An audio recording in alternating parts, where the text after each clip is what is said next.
mana bu Real hamda Barselona amalga oshirayotgan savdolar va dunyo futbolchilarining shu ikki klubga intilishidan xulosa qilib aytyapmanki, La Liga ayni mana shu ikki jamoa bilan, Atletikoni ham qo'shishimiz kerak, oxirgi yillarda qilayotgan ish bilan yulduzlik e'tibori bilan APL ga raqobat qilib turaveradi.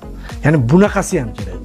Mana hozir 10 tacha futbolchi La Ligada ekan, ijtimoiy tarmog'ida misol uchun top darajaga chiqib ketgan va oltin to'p uchun kurashadigan futbolchilarning aksari ham La Ligada o'ynayapti. O'yinini tomosha qilish uchun chipta olib kiradigan futbolchilaringizning aksari La Ligada o'ynayapti. To'g'rimi? Realda, Barselonada, hatto Atletikoda ham ana shunaqa futbolchilar bor. Ko'rib qo'yib, endi Griezmann ketdi-ku, qolgan futbolchilar, olinayotgan futbolchilar mana shunday xulosalarni beradi. Bavariyada bor, Harry Kane bor, Musiala bor, Musiala kech hushdan ketib qolibdi. PSG o'ziga jalb etyapti. Parijga faqat tomosha uchun emas, balki futbol ko'rish uchun ham muxlislarni jalb etmoqda. APL esa jamoaviy o'yin bilan borgan sari boshqalardan o'zib ketyapti. Shuning uchun hamma har xil rivoj